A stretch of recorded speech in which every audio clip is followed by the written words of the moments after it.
Today, I'm going to teach you the difference on what you can pay for a traditional wholesale deal versus what you can pay for a novation deal. And this podcast episode today was actually inspired by our Novation Bootcamp attendees. This has been a big question.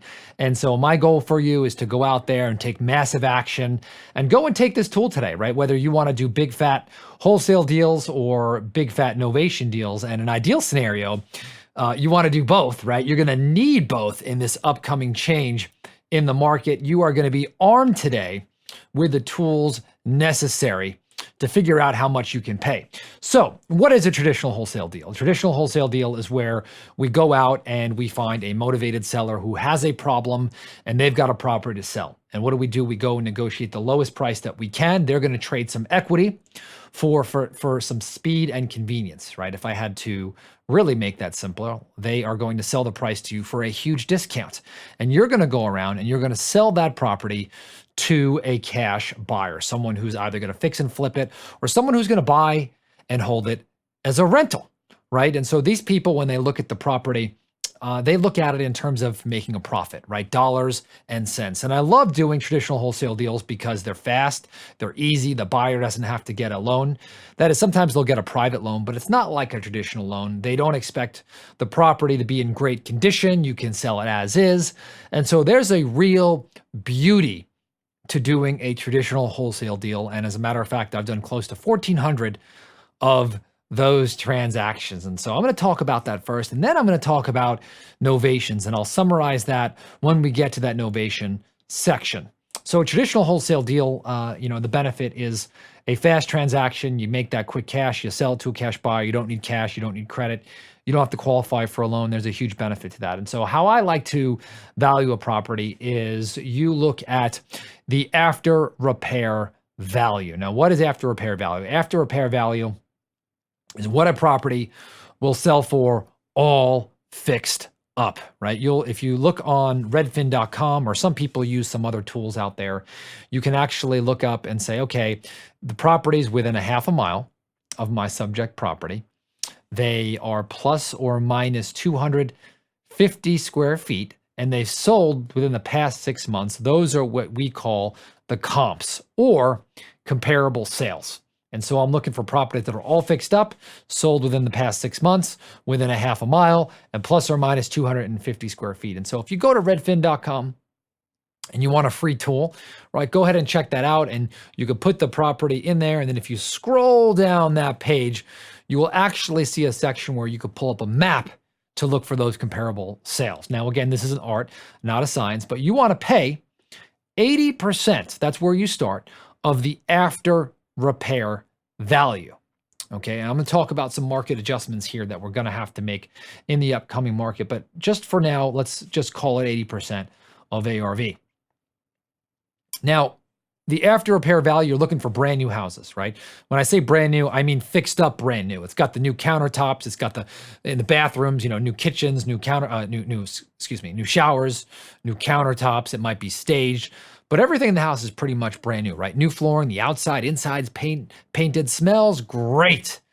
And so when someone looks at it, they say, this is a house that I would really, really, really like to live in, right? It's a house that a rehabber bought, fixed up, and is now putting back on the market, ready for a new owner. And so I'm going to start, once I find those, and I find that once I find what those are selling for, I'm going to go 80% of that. And then I'm going to subtract 30%, $30 a square foot for repairs. So if the house is 1,000 square feet, I'm going to subtract $30,000, or if it's 2,000 square feet, I'm going to subtract $60,000, and then I'm going to subtract my profit. Okay. So for example, if I have a house, and I'm going to use low numbers here, just flat to make it really easy. If I have a house that's worth $100,000 all fixed up, okay, or actually let me use more realistic numbers. Let's say I'm in California and there's a house that's worth $1 million all fixed up, and I see that a rehabber bought it, and I can see that it's got the new countertops and the new kitchen, and it just looks great. And I pulled it up, and within a half a mile on redfin.com, I see that there's a property very similar to mine, plus or minus 250 square feet. It's within a half a mile, sold within the last 6 months, sold for $1 million.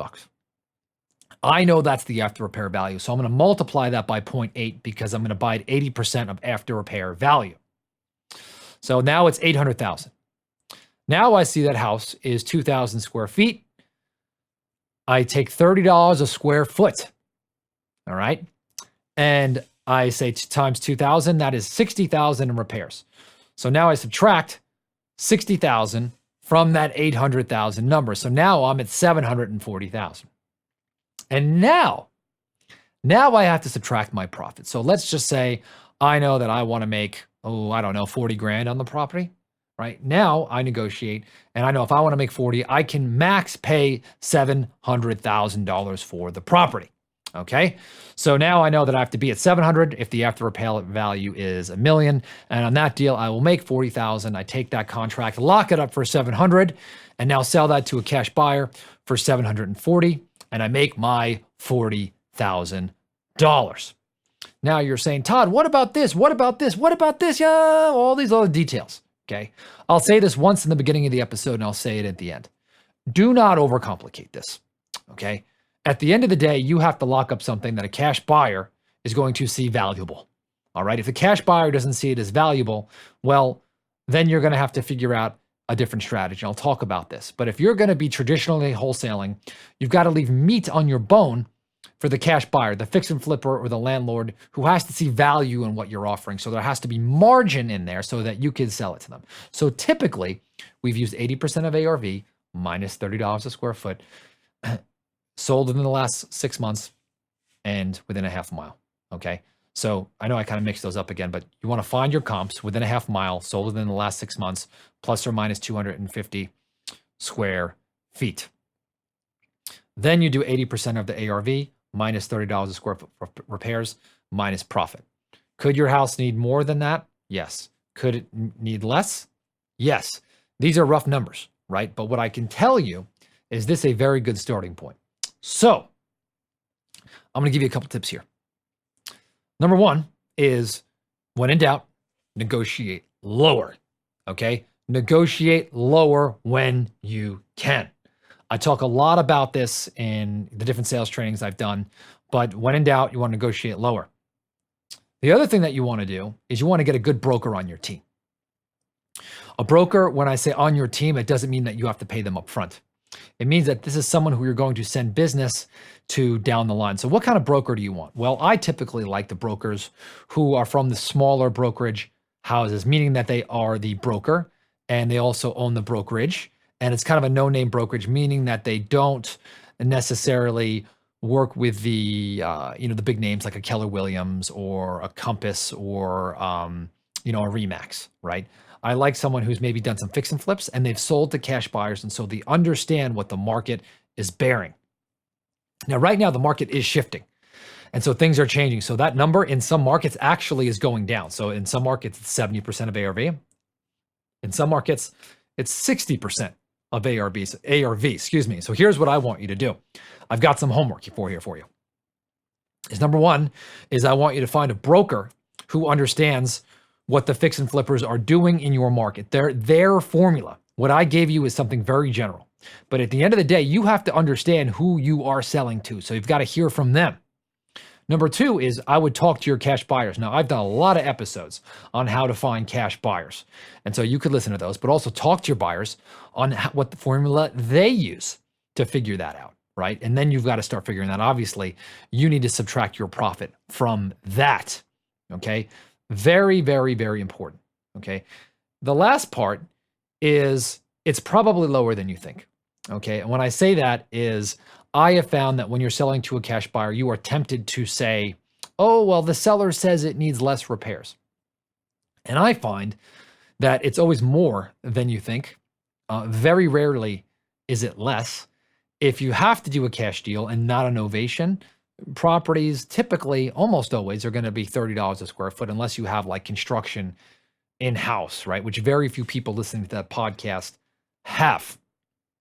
So repeat that again, 80% of ARV minus $30 a square foot repairs minus profit. Now I'm going to give you a little hack here. Okay, this is another trick that I've used that will help you. And what I want you to do is typically, if you're looking to be the best deal in the market, is I like to look for everything that's sold, not ARV, and just make sure you're 20 or 30% below the lowest of the low. And that's a little less scientific, but if you're the lowest thing that's sold in the last 6 months in the area, 20 or 30%, I'd prefer 30% lower than anything. You know that you are on the right track, especially when the market is changing. But if I had to really give you the best guidance, number one, get a broker on your team. He'll tell you. And if you've got a property, he'll tell you what a cash buyer will pay for it. Do that, and they're a phenomenal resource. Number two is talk to your cash buyers and find out if that 80% of after repair value in your market is relevant. If it's not 80%, maybe it's 75, maybe it's 70, maybe it's 65, maybe in some markets, okay, it's 50, right? The market is changing, but you've got to find out. And so if you say, Todd, how do I figure this out? I'm going to say, did you talk to your cash buyers? And then I'm going to say, did you talk to your broker? Those are the first two things. So get that number from them. Right there, that's a general rule. When in doubt, negotiate deeper, okay? And that's how you do big, fat, monster wholesale deals. Now, let's go to novations. The difference between a cash deal and a novation deal is a cash deal, the buyer is looking to make money on this, right? They're either looking to fix and flip it or looking to buy and hold it. And so they're saying, how much money will I get when I resell it? But a novation deal, we're finding a motivated seller who's got a problem, and we're going to lock it up and help them. But we're going to sell this to a retail buyer, right? Someone who's going to live in the property and enjoy it. And so, yes, they want a good price, but they're not necessarily looking to make a profit. They want to feel like they've got, 10% below market, and they can brag to their friends, oh, I got such a good deal on this house. And me and my wife, we got our sledgehammers, and we, broke down this wall, and we painted the house, and we put in the new countertops, and, my husband sanded the floor himself, right? And so they can look at themselves maybe, moving into a livable property, right? You see a lot of these where the property looks totally livable, maybe outdated, and now they move in and fix it up, and they've got a great deal, and it is a great deal for them. The deal of a lifetime. They do not need to make a profit. So on a novation deal, you can most times pay more for a property. The caveat here, though, is that this property, that if you lock it up, it must be in financeable condition. What does financeable condition really mean? It means that a bank will lend on it, traditional bank, FHA, which is a government program, a VA, which is a loan program for people who are in the military, or a conventional mortgage. Now, with that, you're going to have to get, the buyer is going to have to qualify for traditional financing. They're going to have some kind of down payment unless it's VA. Or they're going to have to have good credit, both of those things.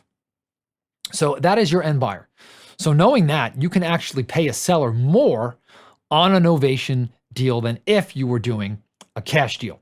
So how do you decide this? Well, the difference between a novation deal and a traditional sale is that ARV is completely irrelevant in a novation deal. Okay, so ARV, after repair value, is completely irrelevant. Remember, I said brand new rehab properties for a cash deal.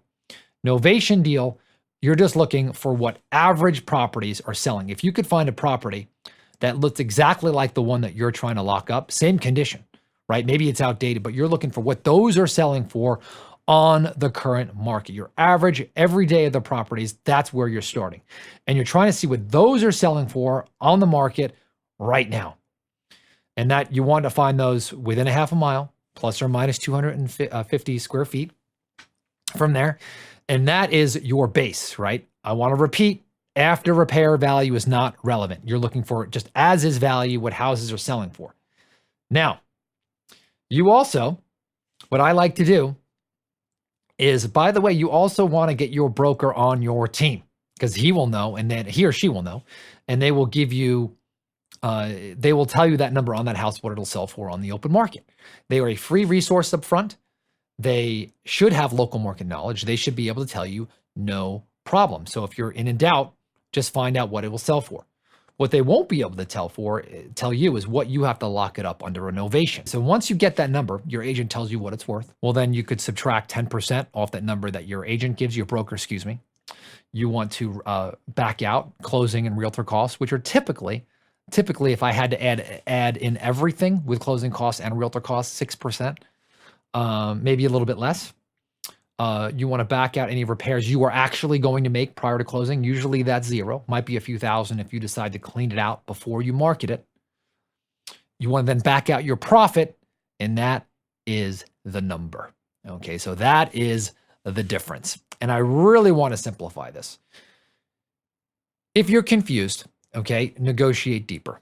Okay, do not get stuck in front of the screen. Do not get stuck in Redfin. Don't get stuck in front of the calculator, right? Go out there and lock up a contract. When in doubt, lock it up deeper. If you can't negotiate lower than at the price you need it, you think, right? Lock it up, figure it out, put it on the market, and the market will tell you what you can pay. I'm going to summarize. Difference between a cash deal, or excuse me, a traditional wholesale and a novation. A traditional wholesale deal, you lock up a contract from a motivated seller and you sell that to a cash buyer. You collect the difference between your buy and your sell price. The reason why that price is typically lower for a traditional wholesale deal is because your end buyer has to make a profit. They're looking at it as an investment. So how do I calculate that? Typically, it's 80% of the after repair value minus $30 a square foot for repairs minus your profit.